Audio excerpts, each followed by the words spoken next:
Hello everyone, welcome back to Monday's episode of Bareham Engines.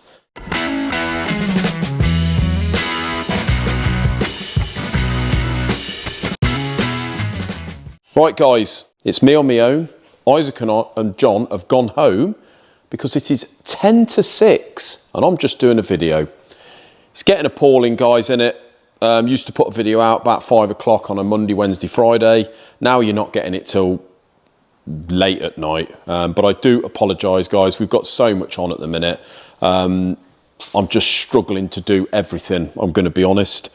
Now, as much as I love doing these videos, they're a great way of advertising for us, they're a great way of informing you, the viewer and our customers of the engines that we're doing, the technical stuff, the running of the business, all the rest of it, but it's just having enough hours in the day. At the end of the day, I'm only human.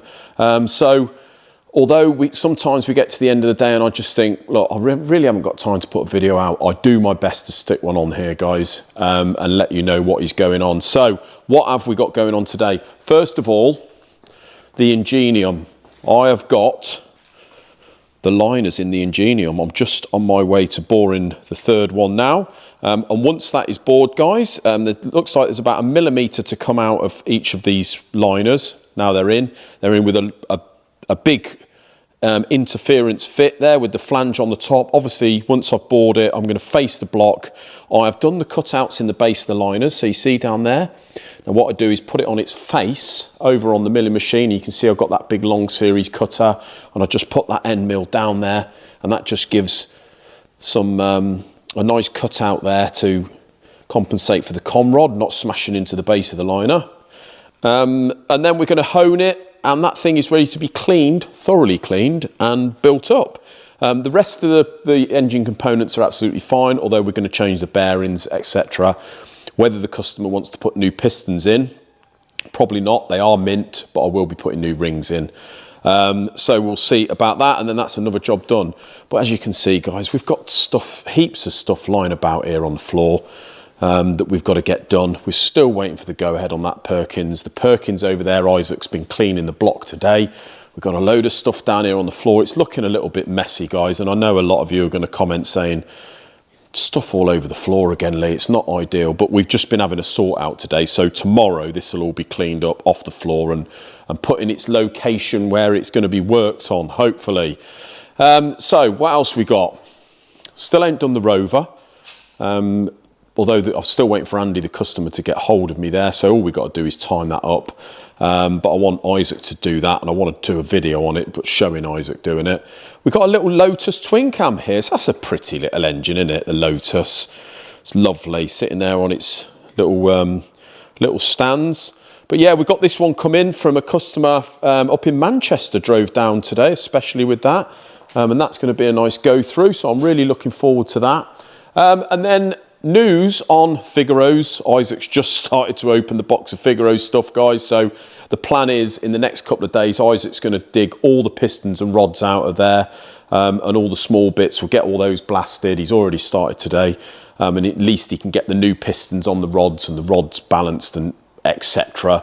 And then once the Ingenium's off the boring bar, I can plough on boring the blocks, because we've got another pallet there. We've got 8 blocks to do, I think.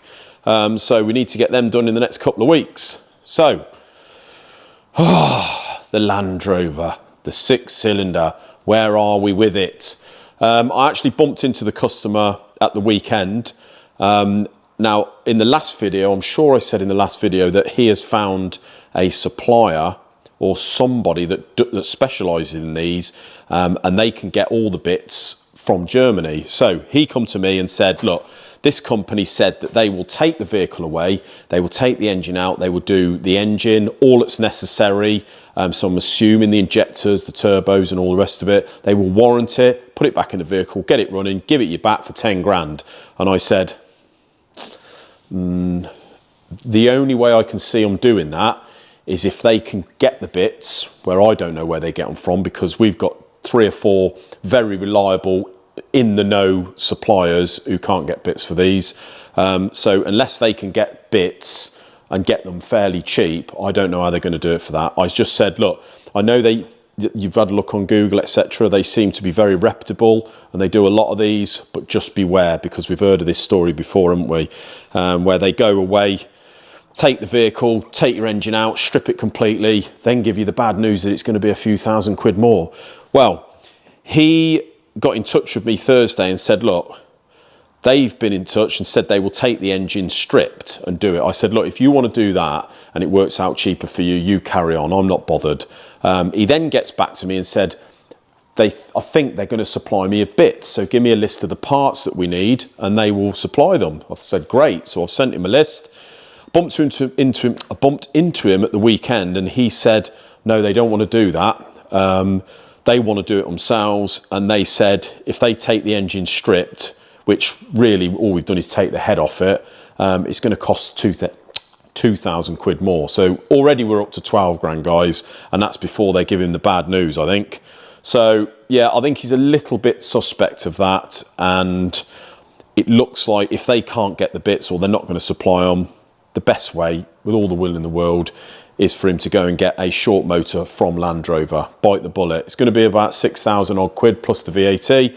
But I said, to be honest, depending on the crank situation, if the crank's scrap, bear in mind some of these cranks can be a couple of grand or so. It's swings and roundabouts, but you usually find that main dealers now do these short engines and complete engines pretty much the same, or if not less than what we can do them for. So I think that's what he wants to do.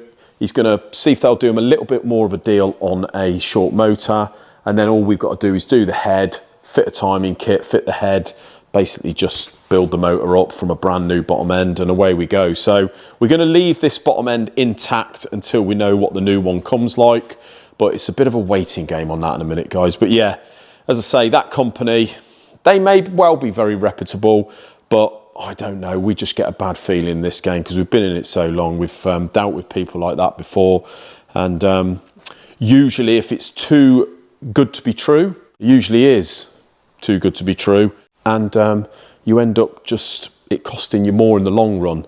Perfect example, we had a customer who was actually sort of a relative of mine. He's my wife's cousin.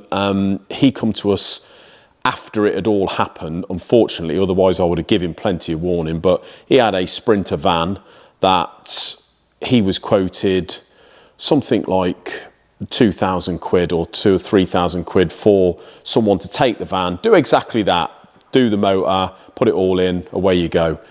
They took his van. This was up a couple of 100 mile away in Birmingham somewhere. They've took his van, they've took the engine out, they've stripped it completely. There was bits here, there and everywhere. All of a sudden it's going to be about 10 grand, isn't it? So he's gone up there 2 or 3 times, couldn't get any sense out of anyone. His engine was nowhere to be seen, and he ended up eventually getting the van back with a few bits of his engine, and we had to just supply him a complete engine, which was, I think, was about 3,500 quid dressed up. So yeah, he's not only lost out, he'd give him a deposit as well, so he'd not only lost that, he'd just better off coming to us in the first place. So not that we're always the cheapest, but we do generally know how much it can be done for. And if people come up to us with a price that they've been given or seen on the internet, we normally say, look, steer clear of that because you ain't going to get it done for that. They're cutting corners somewhere or scamming you. So yeah, we'll see what comes of that Land Rover, guys. But in the next day or two, I do apologise it's been so late of me getting these videos out, but at the end of the day, as much as I love doing these videos, I love entertaining you, I love giving you information, at the end of the day, the channel is based on our business, and the business must come first. Without the business, there's no channel, but there'll still be a business without the channel, if you like. Needs must, got to crack on, doing plenty of work, but Isaac and I will try and up our game on giving you a little bit more information and a few more techies on what we're doing in the very near future. But thanks for watching, guys. Until Wednesday's video, you have a great evening. See you later.